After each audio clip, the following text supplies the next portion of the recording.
Welcome class 9। आज हम लोग साइंस सब्जेक्ट के चैप्टर 1 में, जिसका नाम है मैटर इन आवर सराउंडिंग, यानी हमारे आसपास के पदार्थ।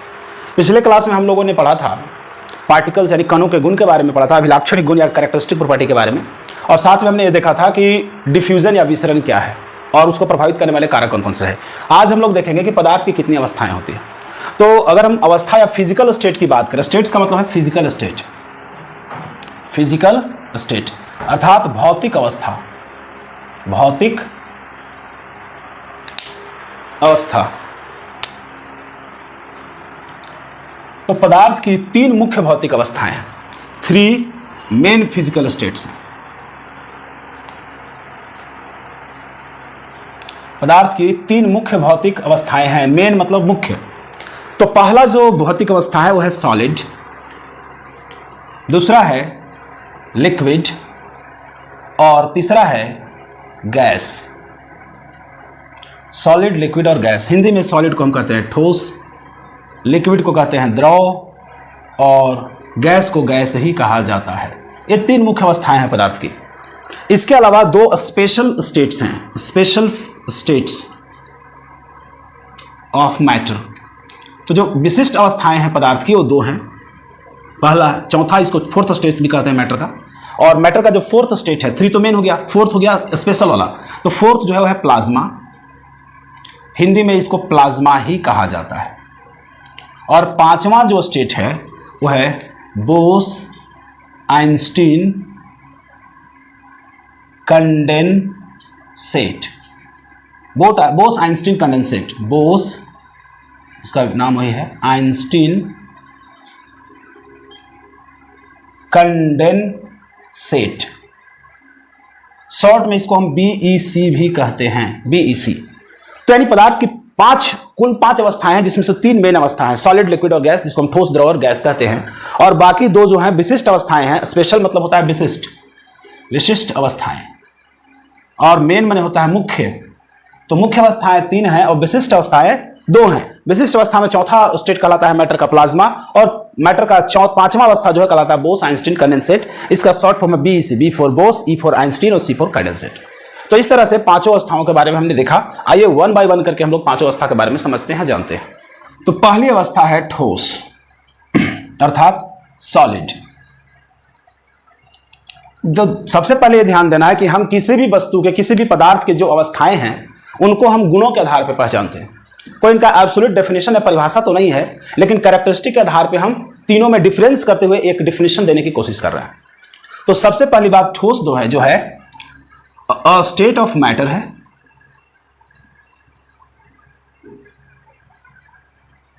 दैट फिल्स, जो भरता है, the lower part of the container, lower part of the container and does not flow. यानी कि एक ऐसा स्टेट ऑफ मैटर जो बर्तन को नीचे से भरना शुरू करे, लोअर पार्ट से भरना शुरू करे, एंड कंटेनर का, बर्तन का जो है नीचे वाला हिस्सा को भरना शुरू करे, ऑक्युपाई करेगा, and doesn't flow, is called solid.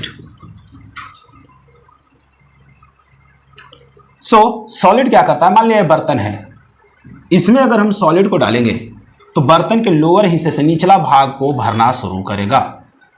ठोस, अगर कोई ठोस है, मान लिया जाए हम सैंड ले लें, तो सैंड को भरना शुरू करेंगे तो बर्तन के निचले हिस्से से भरेगा, और जितना भरेंगे वहां तक जाके रुक जाएगा। अगर पूरा भर देंगे तो पूरा भर जाएगा, लेकिन भरने की शुरुआत नीचे से होगी और एक फ्लो नहीं करेगा, यानी कि ये इसमें बहाव नहीं होती है, जनरली बहने की क्षमता इसमें नहीं होती है, अपने आप एक जगह से दूसरी जगह नहीं जाएगी, उठा के आपको एक जगह से दूसरी जगह ले जाना होगा। तो इस तरह से सॉलिड क्या है? एक ऐसा स्टेट ऑफ मैटर है जो बर्तन के निचले हिस्से को घेरता है तथा बहने की जिसमें क्षमता नहीं होती है, यानी फ्लूइडिटी नहीं होती है। लेकिन अगर हम इसी द्रव की बात करें, दूसरा स्टेट है लिक्विड। तो लिक्विड क्या है? तो लिक्विड भी बर्तन के निचले हिस्से को घेरेगी, लेकिन उसमें बहाव होगा। तो इसी को थोड़ा सा मॉडिफाई करेंगे, a state of matter that occupy the lower part of the container, ये बर्तन के निचले हिस्से को भरेगा, बट लेकिन क्या करेगा, कैन फ्लो, लेकिन यह बहाव इसमें होता है, लेकिन यह बह सकता है, एक जगह से दूसरी जगह बह सकता है।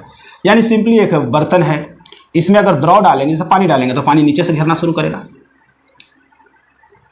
ये वाटर है, लिक्विड है वाटर, या ऑयल हो सकता है, तेल हो सकता है, लेकिन इसको जब कंटेनर से बाहर निकालेंगे तो ये बहना शुरू हो जाएगा, फ्लो करने लगेगा। So the water can flow, बह सकता है, यानी कि नो फ्लो इसको करिए। यानी कहने का मतलब है कि सॉलिड में क्या होगा कि लोअर कंटेनर घेरेगा, कंटेनर का निचला हिस्सा घेरेगा, लेकिन ये बह नहीं सकता, नो फ्लो। लेकिन लिक्विड में क्या है कि लोअर कंटेनर घेरेगा, लेकिन अगर इसको कंटेनर से बाहर निकालेंगे तो बहना शुरू कर देगा, यानी बहने लगेगा, बहाव इसमें होगा। तो ये अंतर है मुख्य रूप से ठोस और द्रव में, कि ठोस और द्रव दोनों बर्तन का निचला हिस्सा घेरते हैं, परंतु ठोस में बहाव नहीं होता और द्रव में बहाव होता है। और अगर गैस की बात करें तो निचला हिस्सा नहीं घेरेगा, पूरे बर्तन को भर देगा और बहाव तो बहुत ज्यादा होगा। सो गैस की बात करें तो गैस एक ऐसा स्टेट है मैटर का जो क्या करेगा, पूरे बर्तन को भरेगा तथा जिसमें बहाव होगा। तो आइए हम लोग गैस का भी डिफिनेशन लिख लेते हैं। तीसरा फिजिकल स्टेट है gas, a state of a matter that completely fills, जो पूरी तरह भर देता है, कंप्लीटली फिल्स द कंटेनर, जो बर्तन को पूरा पूरा भरता है, and has a rapid flow, बहुत तेजी से बहेगा, तो इसको हम कहेंगे गैस। चौथा स्टेट जो था, जो मेन स्पेशल है, वह है प्लाज्मा। तो प्लाज्मा जो है पदार्थ की वह अवस्था है जो वेरी हाई टेम्परेचर पे एग्जिस्ट करती है, और इस हाई टेम्परेचर पे पदार्थ जो होगा गैसियस आयंस के रूप में होगा। अ state of matter that exists in the form of gaseous ions and electrons at a very high temperature.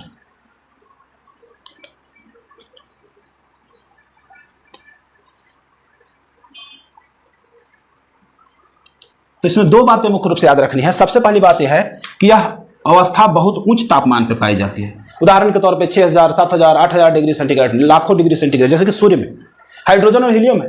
तो हाइड्रोजन और हीलियम जो एटम है सूर्य में, हाइड्रोजन किसमें बदल जाएगा, H+ और इलेक्ट्रॉन में। इसी प्रकार हीलियम जो है वो बदल जाता है He2+ और +2 इलेक्ट्रॉन। तो इस तरह से जो हाई टेम्परेचर पे प्लाज्मा बनेगा, उस प्लाज्मा में क्या होगा, गैस आयन होंगे, गैसियस आयन होंगे और इलेक्ट्रॉन्स होंगे। सो कहने का मतलब मेरा यह है कि प्लाज्मा जो है किसी पदार्थ का चौथी अवस्था भी कहलाते हैं। It is also called fourth state of matter. तो यह चौथी अवस्था जो पदार्थ की है वह हमेशा उच्च तापमान पे एग्जिस्ट करेगी। 6000, 7000, 10000, 50000 degree centigrade, 1 lakh degree, 10 lakh degree centigrade, ऐसा तापमान होगा। और इतने उच्च तापमान पे पदार्थ के जो पार्टिकल हैं वो अल्टीमेटली बहुत ही सबसे छोटे पदार्थ का जो कण है वो एटम है, परमाणु है। ये परमाणु क्या करेगा कि इलेक्ट्रॉन, उसके अंदर का इलेक्ट्रॉन सारा का सारा निकल जाएगा और अपने आयन में बदल जाएगा और इलेक्ट्रॉन फ्री हो जाएंगे। यानी इस प्लाज्मा में पदार्थ किस रूप में होगा, या तो गैसियस आयन होगा और उसमें बहुत सारा इलेक्ट्रॉन होगा। So plasma contains gaseous ions as well as a large number of electrons and that exist at a very high temperature. यानी यहां पर प्लाज्मा जो है एक ऐसा रूप है, एक ऐसा स्टेट है मैटर का, पदार्थ का, जिसमें सब कुछ बहुत ही उच्च ताप पे पाया जाता है। और इसमें पदार्थ के कण, जो सूक्ष्म कण है, सबसे छोटा कण है, वो परमाणु है। ये परमाणु भी किसमें बदल जाएगा, उच्च तापमान पे इसके अंदर के इलेक्ट्रॉन बाहर निकल जाएंगे। और जब इलेक्ट्रॉन बाहर निकलेगा तो नेगेटिव चार्ज बाहर निकल गया, तो बच जाएगा पॉजिटिव। तो यानी कि एटम जो है पॉजिटिव चार्ज बना लेंगे, पॉजिटिव आवेश बना लेंगे और नेगेटिव इलेक्ट्रॉन भी बाहर निकल जाएंगे। इस प्रकार प्लाज्मा में दोनों चीजें होंगी, पॉजिटिव गैसियस आयन भी होगा और इलेक्ट्रॉन भी होंगे। तो यह फोर्थ स्टेट है मैटर का, जिसमें सब कुछ गैसियस आयन और इलेक्ट्रॉन के रूप में पाया जाता है। पांचवा जो स्टेट है वो है बोस-आइंस्टीन कंडेंसेट। आइए उस पर हम लोग थोड़ा बात कर लें। बोस-आइंस्टीन कंडेंसेट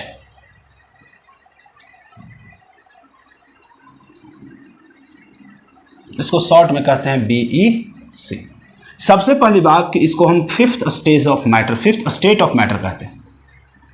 इसको पदार्थ की पांचवी अवस्था कही जाती है और इसे पहली बार लैबोरेटरी में प्रोड्यूस करने का काम सत्येंद्रनाथ बोस और आइंस्टीन ने किया था। तो this state was first produced in a laboratory by S.N. Bose, Satyendranath Bose and Einstein.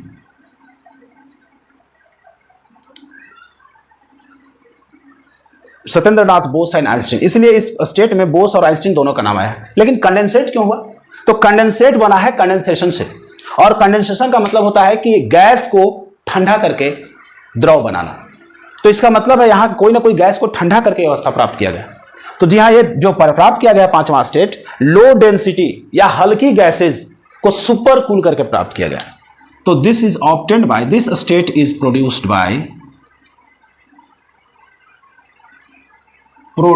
By super cooling, बहुत ज्यादा ठंडा करके, अति शीतलित करके। सुपर कूलिंग का हिंदी होता है अति शीतलन, अति शीतलन।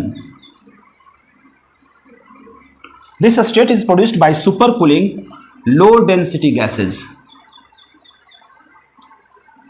लाइक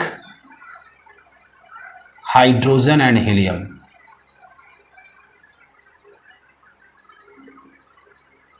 जो बिल्कुल हल्की गैसेज हैं, हाइड्रोजन और हीलियम जैसे गैस हल्के हैं, इतने हल्के हैं कि हाइड्रोजन हीलियम गुब्बारा में भर दिया है तो उड़ करके अंतरिक्ष में चला जाएगा, नीचे रुकेगा नहीं, एटमॉस्फेयर में नहीं रुकेगा पृथ्वी के। तो जो बहुत हल्की गैस हैं उनको क्या किया गया कि लैबोरेटरी में एकदम ठंडा, अति शीतलित, बहुत लो टेम्परेचर पर कूल कर दिया गया।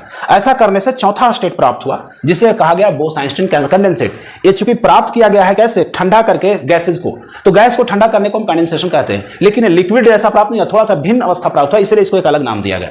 और चूंकि कंडेंसेशन प्रक्रिया द्वारा बना है इसीलिए इसको कंडेंसेट कहा गया, और बोस आइंस्टीन ने प्रोड्यूस किया है इसलिए इसको बोस आइंस्टीन कहा गया। तो इसका पूरा नाम है Bose Einstein condensate. So Bose Einstein condensate is the fifth state of matter which is produced by super cooling low density gases like hydrogen and helium. This state was first produced in the laboratory by Satyendranath Bose and Einstein. That's why it is called Bose-Einstein condensate. I think आपको पांचों अवस्थाओं के बारे में थोड़ी थोड़ी जानकारी हो गई होगा, आपको डिफिनेशन पता चल गया होगा। आइए अब हम लोग देखते हैं कि मेन जो मुख्य जो तीन अवस्थाएं हैं, ठोस, द्रव और गैस, उनमें क्या क्या डिफरेंसेस हैं, किन किन गुणों में डिफरेंसेस है। तो हम कुछ गुणों के बारे में पढ़ेंगे और इसमें देखेंगे कि कौन से गुण ठोस में है, कौन से गुण द्रव में है, कौन से गुण गैस में है, कितने मात्रा में है, उनमें भिन्नता क्या है, ये सारी चीजें हम लोग देखेंगे। सो अगला टॉपिक है डिफरेंस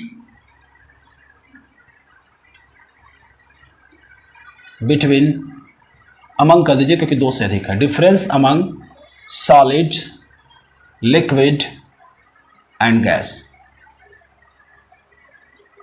क्या डिफरेंसेस है ठोस, द्रव और गैस में। तो इसके लिए हम लोग एक टेबल बना लेते हैं। इसमें पहला जो होगा वो प्रॉपर्टीज का कॉलम होगा, कौन से प्रॉपर्टीज हैं, और इस प्रॉपर्टी से संबंधित ठोस में क्या स्थिति है,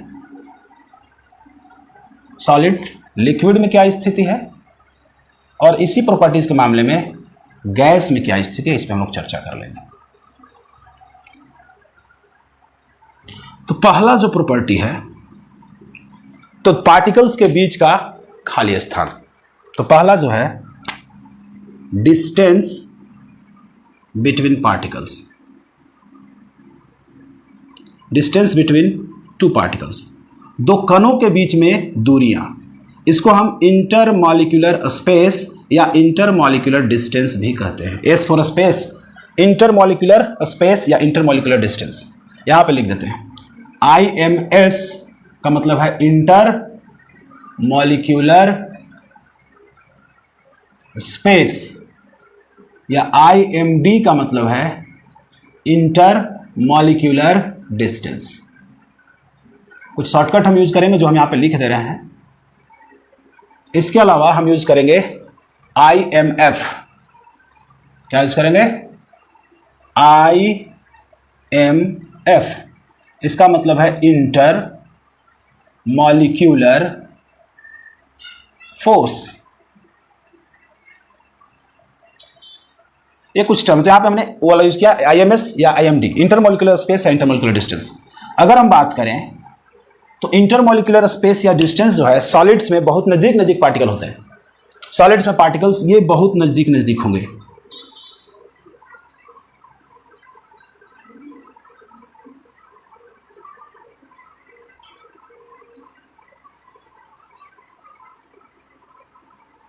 जब पार्टिकल्स बहुत नजदीक नजदीक हो तो इंटरमोलिकुलर डिस्टेंस क्या होगा, वेरी लिस्ट होगा, बहुत कम होगा।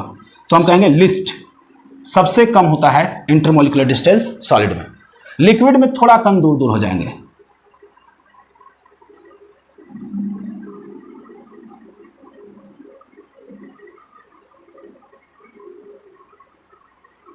तो यहां हम कहेंगे intermolecular distance is more than solids, more than solids but less than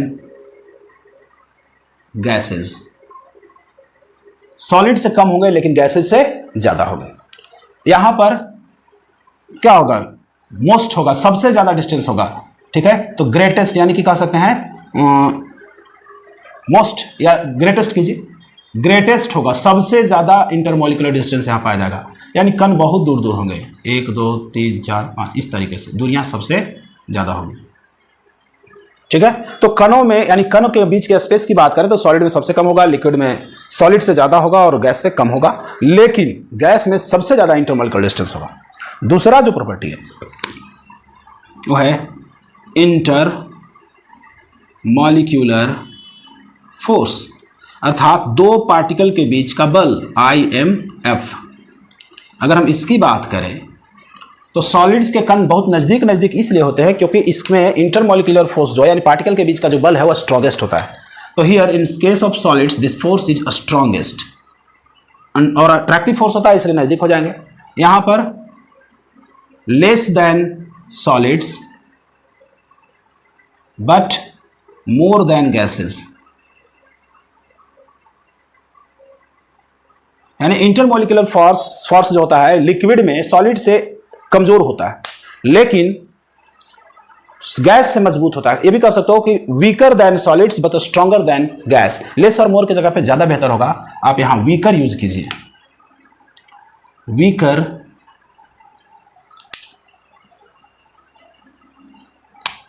WEAKER, weaker then solids but यहां पे स्ट्रॉन्गर यूज कीजिए, स्ट्रॉन्गर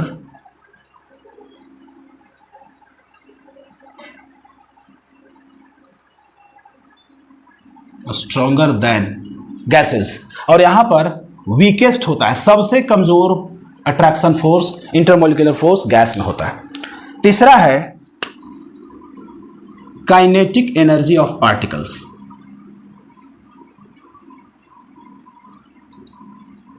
यानी पार्टिकल्स की गतिज ऊर्जा या कह सकते हो स्पीड भी इसको कह सकते हो, यानी कि पार्टिकल्स की गति कैसी होती है तीनों में।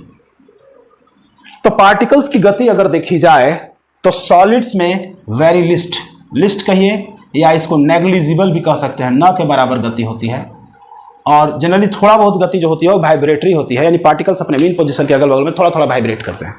लेकिन अगर हम बात करें लिक्विड का तो मोर देन गैस हो जाएगा kinetic energy, more than solids हो जाएगा बट लेस देन गैस, यानी काइनेटिक एनर्जी या स्पीड जो है लिक्विड में सॉलिड से ज्यादा होगा और गैस से कम होगा। और हम काइनेटिक एनर्जी गैस की बात करें तो यहां पे सबसे ज्यादा होगा, ठीक है, यानी कि मोस्ट होगा, सबसे अधिक यहां पे काइनेटिक एनर्जी पाया जाता है पार्टिकल्स में। यही कारण है कि गैस के पार्टिकल्स दूर दूर तक बिना किसी बंधन के स्वतंत्र रूप से गति करते रहते हैं।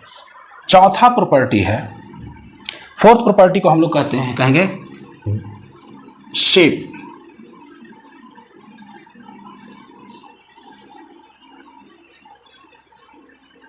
तो हम बात करेंगे शेप की, अगर तो सॉलिड का शेप निश्चित होता है, आकार जो है निश्चित होता है, इसे बदल नहीं सकता। लेकिन लिक्विड का जिस बर्तन में रख देंगे उस बर्तन का आकार ले लेगा, और गैस को भी जिस कंटेनर में बर्तन में रखेंगे उसी बर्तन का आकार लेगा। तो यानी कि अगर हम शेप की बात करें तो यहाँ पे फिक्स्ड है, सॉलिड में फिक्स्ड है, और यहाँ नॉट फिक्स्ड, और यहाँ भी नॉट फिक्स्ड। तो कैसा होगा, तो एज पर कंटेनर होगा, कंटेनर के अनुसार इसका आकार हो जाएगा। यहां भी वही है, एज पर कंटेनर, जैसा कंटेनर वैसा आकार। जिस बर्तन में रख देंगे उस बर्तन का आकार लिक्विड और गैस ले लेगा, लेकिन ठोस के साथ ऐसा नहीं है, वो अपना आकार मेंटेन रखेगा। आगे बात करते हैं पांचवा, जब बात करेंगे तो पांचवा प्रॉपर्टी हो जाएगा वॉल्यूम। तो वॉल्यूम भी अगर हम बात करें फिक्स्ड को हम लोग डेफिनेट भी कहते हैं, डेफिनेट, इनडेफिनेट, इंडेफिनेट। तो वॉल्यूम की बात वही करेंगे, तो वॉल्यूम भी ठोस का क्या होगा, डेफिनेट होगा या फिक्स्ड होगा। दोनों टर्म यूज कर लेते हैं, ऊपर में हमने फिक्स्ड यूज किया, नीचे डेफिनेट यूज कर लेते हैं, दोनों का मतलब सेम है। तो वॉल्यूम डेफिनेट हो गया, और यहां पर लिक्विड का वॉल्यूम इनडेफिनेट होगा, क्योंकि सॉरी वॉल्यूम यहां भी डेफिनेट होगा, फिक्स्ड होगा। क्यों? क्योंकि कंटेनर के हिसाब से आयतन अगर बदलता लिक्विड का, तो एक गिलास पानी अगर लोटा में डालते तो लोटा भी भर जाता, बाल्टी में डालते तो एक गिलास पानी से बाल्टी भी भर जाता, या एक बाल्टी पानी अगर ग्लास में डालते तो पूरा पानी ग्लास में भर जाता। ऐसा नहीं होता। होता है क्या ऐसा? ऐसा बिल्कुल नहीं होगा, क्योंकि आयतन जो है लिक्विड का वो निश्चित होता है। अगर आपने एक गिलास पानी लिया है तो पूरा ग्लास भरेगा, लेकिन लोटा का उतना ही भाग भरेगा जितने भाग का आयतन ग्लास के बराबर हो। उसी प्रकार बाल्टी में भी वो लिक्विड उतना ही जगह घेरेगा जितना ग्लास में घेर रहा था।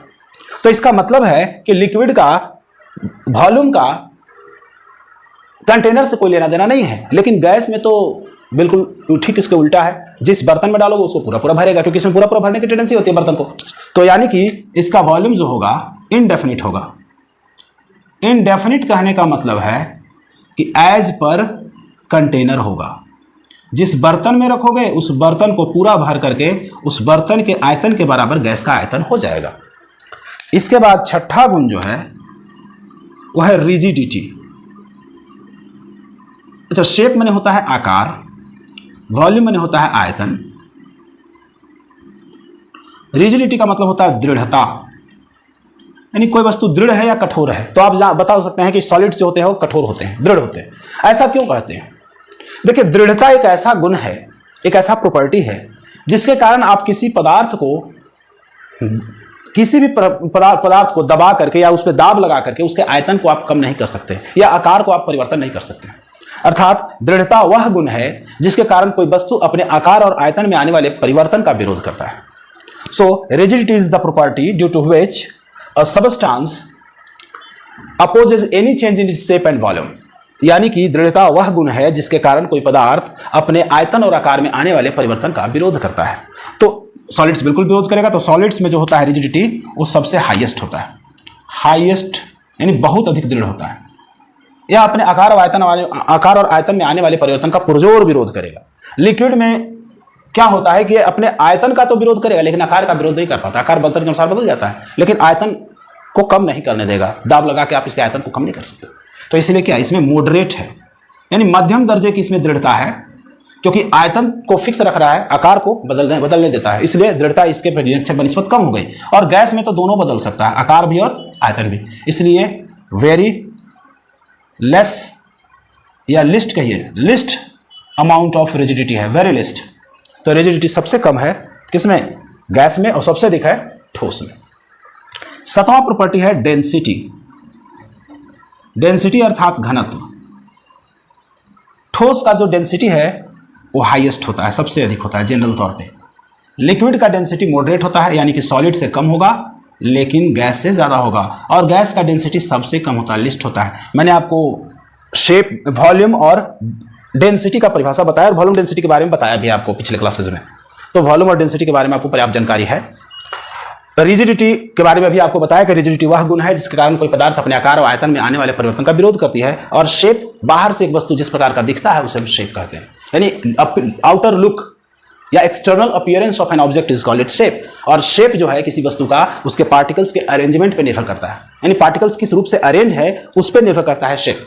अगर हम पार्टिकल्स को क्यूब के रूप में अरेंज कर देंगे तो क्यूबिक शेप हो जाएगा। अगर पार्टिकल्स को हम घनाभ के रूप में अरेंज करेंगे तो घनाभाकार यानी क्यूबॉइडल हो जाएगा। अगर हम स्फीयर के रूप में अरेंज कर देंगे तो शेप स्फेरिकल हो जाएगा। और अगर हम पदार्थ के पार्टिकल्स को सिलेंडर के रूप में अरेंज कर दें, बेलन के रूप में, तो बेलनाकार या सिलिंड्रिकल हो जाएगा। यानी कि शेप टोटली डिपेंड करता है पार्टिकल्स के अरेंजमेंट पर। आई थिंक कि आपको बात समझ में आ रही होगी। तो याद रखिए, सॉलिड्स का आकार फिक्स इसलिए होता है क्योंकि सॉलिड्स के पार्टिकल्स को आप, उसके अरेंजमेंट को, व्यवस्था को आप बदल नहीं सकते। क्यों? क्योंकि पार्टिकल्स के बीच का फोर्स बहुत मजबूत होता है और काइनेटिक एनर्जी बहुत कम होता है, जिसके कारण इसके पार्टिकल्स के डिस्प्लेसमेंट के चांसेस बहुत कम, इसके पार्टिकल्स को अपने पोजीशन से डिस्प्लेस करने के चांसेस बहुत कम होते हैं। अर्थात इनके पार्टिकल्स को डिसलोकेट नहीं किया जा सकता, अपने जगह से हटाया नहीं जा सकता। इसीलिए इनका शेप क्या है? फिक्स है। लिक्विड का आकार फिक्स नहीं है क्योंकि इसमें थोड़ा सा फोर्स वीक हो जाता है पार्टिकल्स के बीच में, जिसके कारण इनके पार्टिकल्स के बीच के गैप को तो नहीं बढ़ाया जा सकता लेकिन अरेंजमेंट को चेंज किया जा सकता है। और अरेंजमेंट इस तरीके से बदलेगा कि गैप पार्टिकल के बीच का बना रहे। तो इसलिए जब अरेंजमेंट चेंज हो गया तो शेप तो चेंज हो जाएगा, लेकिन चूंकि गैप चेंज नहीं हुआ है इसलिए ज्यादा स्पेस नहीं घेरेगा, स्पेस अभी उतना ही घेरेगा, इसलिए उसका वॉल्यूम फिक्स्ड है। लेकिन इसमें सॉलिड्स में इंटरमोलिकुलर फोर्स इतने मजबूत होते हैं, काइनेटिक एनर्जी इतने कम होते हैं कि इनका अरेंजमेंट भी नहीं बदल सकते पार्टिकल्स का, और साथ में पार्टिकल के बीच का गैप भी, डिस्टेंस भी नहीं बदल सकते। इस कारण से इनका आकार और आयतन दोनों निश्चित है।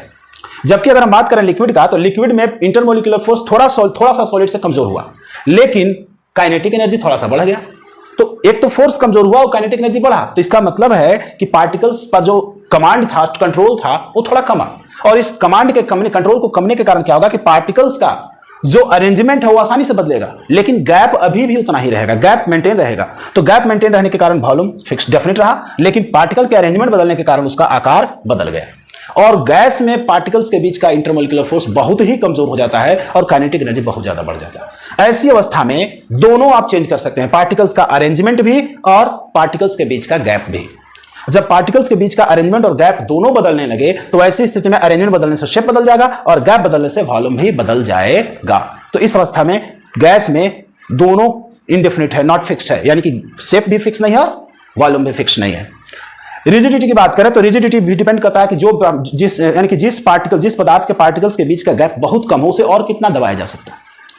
ठीक है। और दूसरी बात है कि चूंकि पार्टिकल्स क्लोजली अरेंज है इसलिए उनके अरेंजमेंट को भी नहीं बदल सकते। जब बदल नहीं सकते तो जाहिर सी बात है कि आप इसके वॉल्यूम और आयतन दोनों को नहीं बदल सकते, इसके बारे में पढ़ चुके हैं। चूंकि ठोस का वॉल्यूम और आयतन दोनों डिफरेंट है इसलिए इसका रिजिडिटी हाईएस्ट है।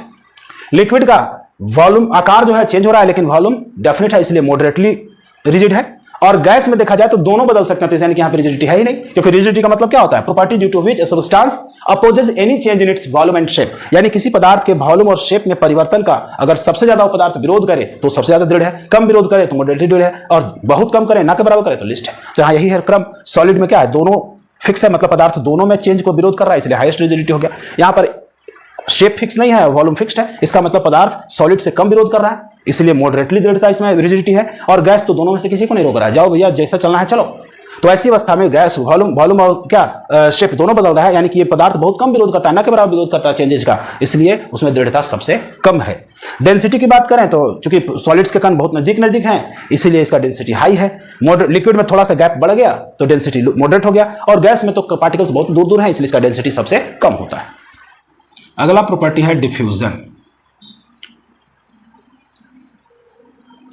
अगर डिफ्यूजन की बात करें, डिफ्यूजन का मतलब हो गया विसरण, यानी कि कणों की गति पे निर्भर करेगा। एक पदार्थ का कण दूसरे पदार्थ में मिक्स जो करते हैं उसी को हम विसरण कहते हैं, या किसी पदार्थ के कण का उसके उच्च सांद्रण से निम्न सांद्रण की हाई कंसंट्रेशन से लो कंसंट्रेशन की जो गति है उसको विसरण कहते हैं। पिछले क्लास में विसरण बताए हुए हैं। तो विसरण की अगर हम बात करें तो सॉलिड्स में काइनेटिक एनर्जी सबसे कम होता है, अर्थात पार्टिकल की गति बहुत कम होती है, इसलिए इसका विसरण लिस्ट होगा, या प्रैक्टिकली कहा जाए तो नहीं होता है। अगर हम प्रायोगिक रूप से बात करें तो चूंकि बहुत धीमा होता है इसलिए हम कहेंगे नहीं होता है, या कहेंगे कि लिस्ट है। लिक्विड में मॉडरेटली है, मॉडरेट रेट है, सॉलिड से ज्यादा तेजी से विसरण होता है जबकि गैस से धीमा होता है, और गैस में विसरण सबसे फास्टेस्ट है, फास्टेस्ट। इसको स्लोवेस्ट भी कह सकते हैं, बहुत धीमा, और इसको मॉडरेट, एट मॉडरेट रेट। तो ये डिफ्यूजन का बात हो गया। तो डिफ्यूजन चूंकि पार्टिकल्स का यहाँ पे बहुत ज्यादा फोर्स है, काइनेटिक एनर्जी बहुत कम है, इसलिए पार्टिकल्स की गति बहुत धीमा होगी, इसलिए इसका विसरण कम होगा। जबकि यहाँ पर देखा जाए लिक्विड में तो इंटरमोलिकुलर फोर्स कमजोर पड़ता है थोड़ा सा, और काइनेटिक एनर्जी थोड़ा सा बढ़ता है, इसलिए इसके पार्टिकल्स में गति थोड़ी बहुत ज्यादा होती है, इससे मोशन ज्यादा होता है, काइनेटिक स्पीड ज्यादा होता है। स्पीड ज्यादा होने के कारण क्या होगा, सॉलिड से ज्यादा तेजी से लिक्विड का डिफ्यूजन होगा। और गैस में तो सबसे ज्यादा स्पीड होती है, चूंकि यहाँ पे इंटरमोलिकुलर फोर्स बहुत कमजोर हो जाती है और काइनेटिक एनर्जी बहुत हाई हो जाती है, तो पार्टिकल्स की गति बहुत फास्ट होती है, जिस कारण विसरण फास्ट होता है। तो ये कुछ प्रॉपर्टीज थे। इसके अलावा कुछ और प्रॉपर्टीज हम लोग देख लेते हैं। Melting point and boiling point, यानी कि गलनांक और क्वथनांक। तो ठोस का मेल्टिंग पॉइंट और बॉइलिंग पॉइंट जनरली हाई होता है, लिक्विड का मॉडरेट होता है, और गैस तो गैस है उसका बॉइलिंग पॉइंट लो होगा। Boiling melting point room temperature पे ही गैस है तो ठंडा